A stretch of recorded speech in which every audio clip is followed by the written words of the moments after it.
The Rashomon is one of the most bizarre summons in the Naruto series. It might seem like a regular barrier at first glance, but once I'm done explaining a few things about how this jutsu works and its peculiarities, you're going to see that this jutsu is just weird, and I like it a lot. So first, let's explain the basics of how the jutsu works and its variants as well. We first have the basic Summoning Rashomon, which is used in Naruto Part 1 Chapter 204 during the Sakon and Ukon vs Kiba fight, when Kiba uses his two-headed hound fusion with Orochimaru to attack and spin very rapidly against Sakon and Ukon. He first cuts them in half, splitting their bodies in two and forcing Sakon and Ukon to enter the second stage of the curse mark. But after that, they are forced to summon their most protective jutsu, the Rashomon, and at first glance, it looks very regular, right? It's this massive gate with a demonic face that's supposed to stop incoming attacks. And yeah, the gate is actually freaking huge, because if you look at the size of Orochimaru and Kiba's fusion there when they become the two-headed hound,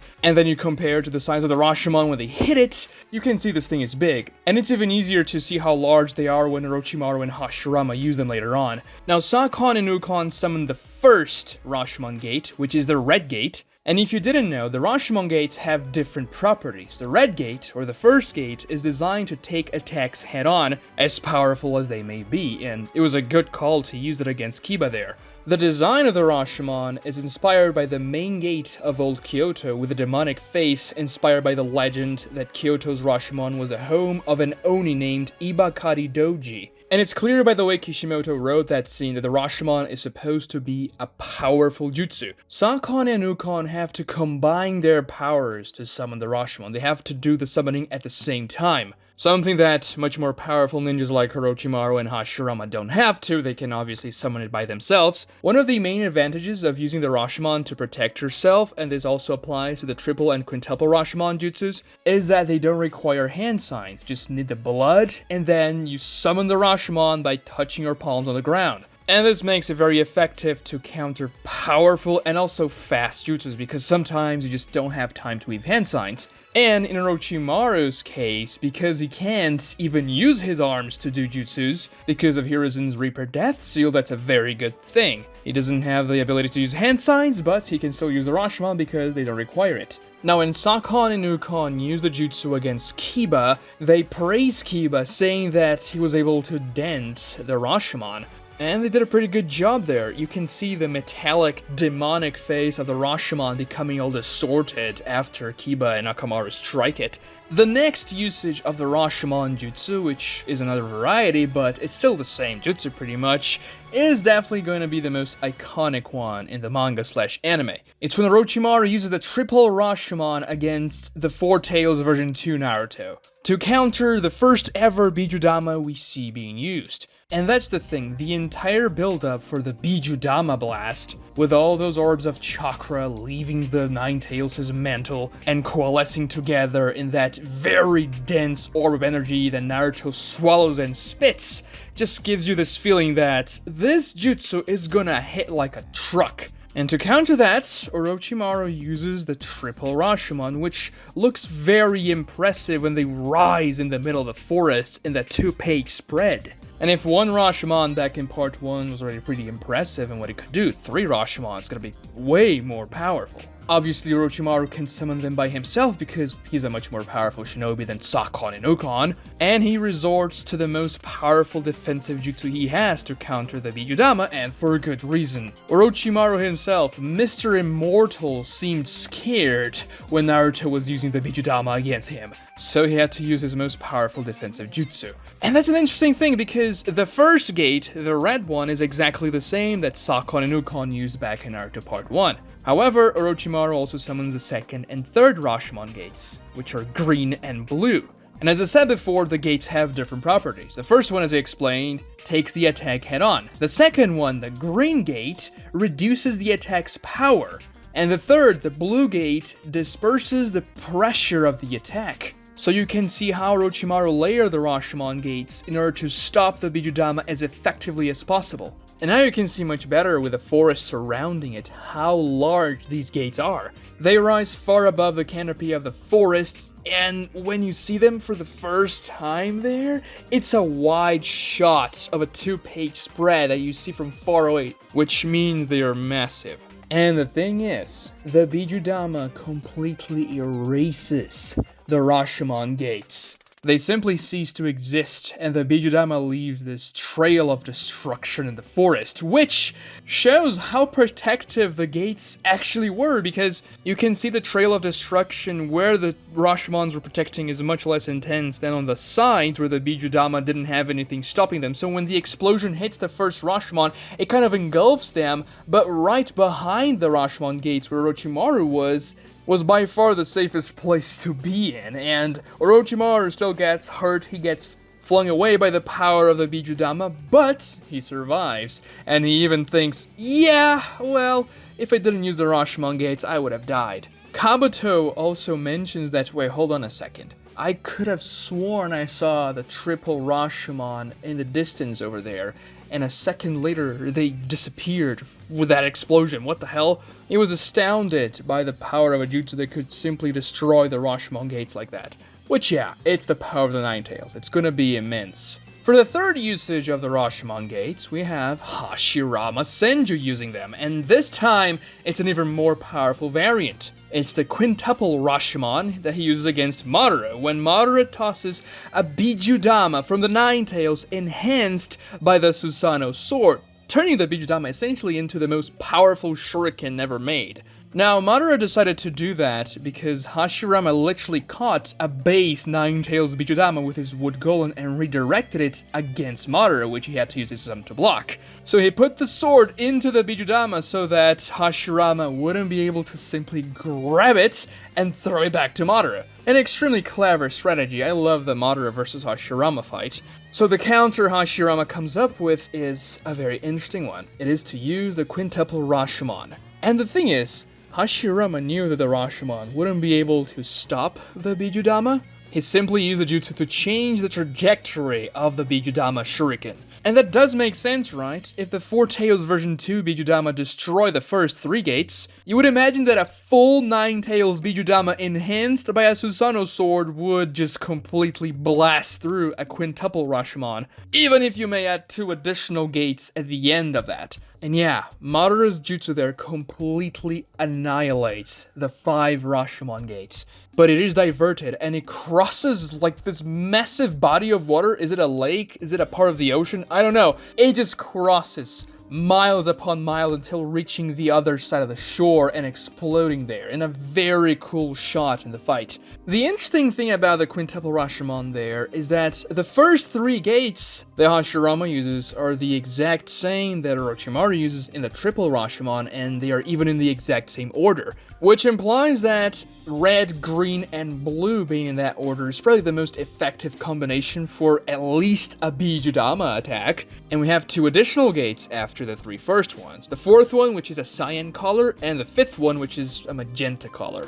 Unfortunately, we have no information as to what those other 2 gates do exactly, but I think it's safe to assume that at least one of them should be good to redirect attacks or divert trajectories and things like that, because that's exactly what Hashirama does with the Bijudama, and it would make sense to put all the gates before the final gate that's going to change the trajectory to weaken the attack as much as you can. And once again here, you can see how massive these gates are, because they're the size of mountains, quite literally. They are at the same height as the mountains that are surrounding them, if not taller than them. But why is this jutsu so bizarre, like I said in the beginning of the video? Well, there are 2 main reasons for that. The first one being the way the gates are summoned, because they require blood to be summoned. And then you may say, well, pretty much every summon requires blood, right? That's kind of how it works. You sign a contract with a summon, and then you put your blood to firm the contract, and then you can use your blood to summon whichever summon you made a contract with whenever you want, right? And yeah, that's true for living things. Or are you gonna tell me that Orochimaru, Hashirama, and Sakon and Ukon had a contract with this inanimate gate? Could the Rashomon be alive? Because that's the thing, whenever people summon objects in the Naruto series, they don't have to use their blood, because the objects are sealed in a scroll or somewhere far away, which they can simply summon. Tenten, for example, her shtick is summoning things and throwing them against the opponent, mainly weapons and stuff, but she doesn't have to, you know, draw blood in order to do that. Otherwise, she would lose a lot of blood very rapidly because she's summoning 2,050 weapons per second in every fight she's in, and then that's all she does.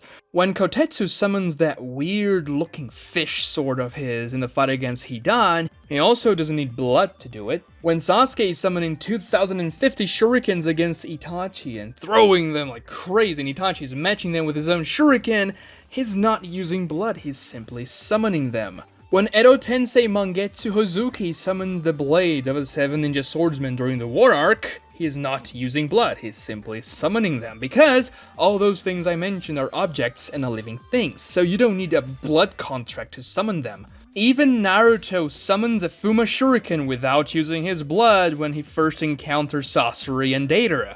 And obviously Naruto uses his blood to summon the toads because those require a summoning contract with blood. But anytime they had to summon those inanimate objects, they had the scroll that was sealing the objects at hand. I mean, I don't have to talk about Tenten having those scrolls because that's what she does. Everyone else, even Naruto himself, had a Fuma Shuriken scroll on him. Sasuke, when he throws the shurikens against Itachi, doesn't have a traditional scroll, but he has the sealing sigils wrapped on his wrists. And that's where he is summoning the shuriken from. He also, later in the fight, summons a Fuma Shuriken against Itachi as well, with the same sigils. The Rashomon, on the other hand, well, whenever they are summoned, they don't require scrolls. You just have to bite your finger and the gates appear. Well, after you touch your hands on the ground, obviously.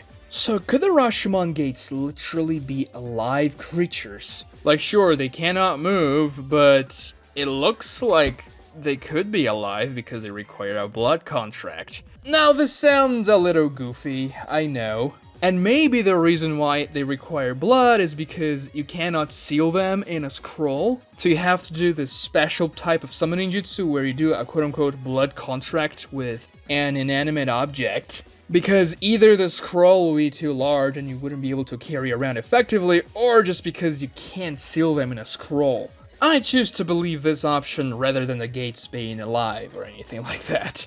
But the second reason, and perhaps the most baffling reason as to why this jutsu is so bizarre, is that the gates seem to regenerate somehow? Like, think about this for a second. When Sakon summons the Rashomon for the first time that we see it, the gate gets pretty heavily dented. But when Orochimaru summons it again against Naruto, the first gate, the red one that Kiba dealt a lot of damage, was looking very good. No signs of damage whatsoever. And then I may say, well, that makes sense, right? Sakon even mentions during the fight against Kiba that jutsu was from Orochimaru. The Rashomon belonged to Orochimaru. So Orochimaru could have just repaired the Rashomon in between those two fights. I mean, over 3 years passed between them, so it wasn't as though Orochimaru wouldn't have time. Now, how would he fix the Rashomon gate? I don't know, maybe Orochimaru has to infuse it with chakra. Or maybe it was manual, but that would be just a lot of work, because those gates are very thick and made of metal. How are you unbending that? Are you gonna hit as hard from the other side? That would just damage the gate further and make the metal weaker. So I have to assume there's some sort of hidden jutsu that allows you to regenerate the gates.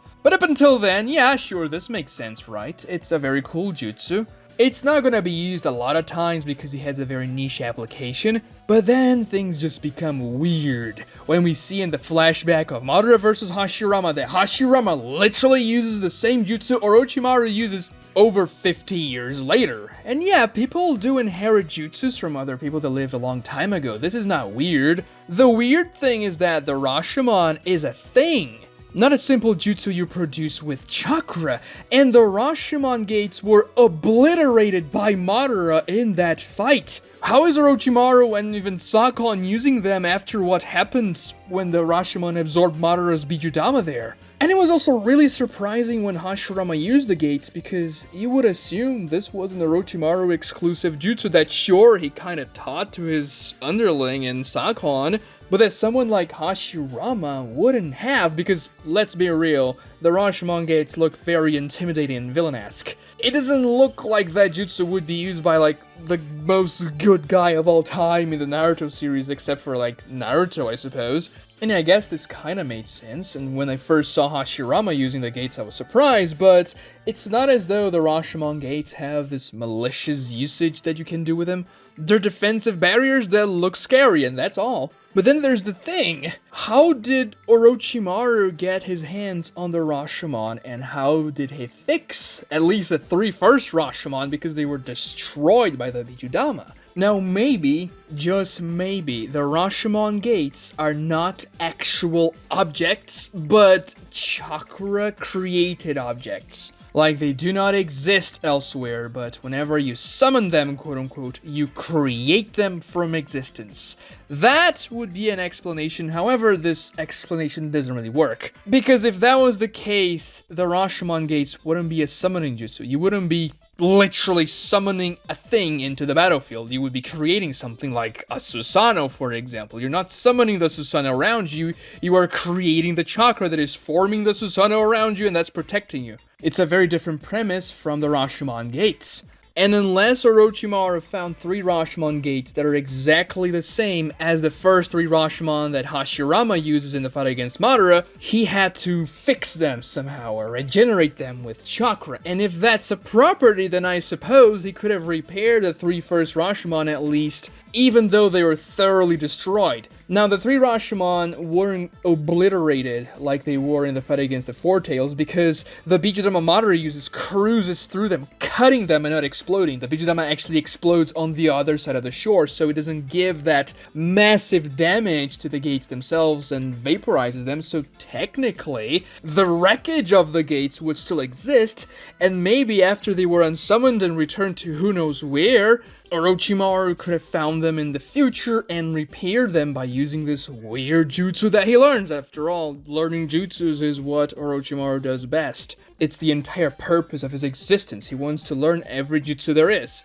And after finding out that those gates were used by Senju Hashirama, the god of shinobi, I am pretty sure Orochimaru couldn't have resisted using them. Maybe he even found out about the gates when he was collecting Hashirama's DNA and bringing him back as an Edo Tensei. Maybe they even talked about weird things that happened in the past, including the Rashomon gates. Then again, we don't know if Orochimaru summoned Hashirama and Tobirama before the fight against Hiruzen to just try the Edo Tensei jutsu out, because he also tried to summon Minato and that obviously didn't work, so if he summoned Minato beforehand, he would have noticed the jutsu didn't work. Some people have the theory that Orochimaru wasn't trying to summon Minato, he was trying to summon Raza, and Hiruzen actually stopped the Edo Tensei from forming like he quote-unquote tried to. But I don't buy that. He couldn't summon Minato because his soul was sealed in the belly of the Reaper. It wasn't because Hiruzen's interference there. But he certainly could have stumbled upon the Rashomon while researching things about Hashirama and then gotten the gates for himself.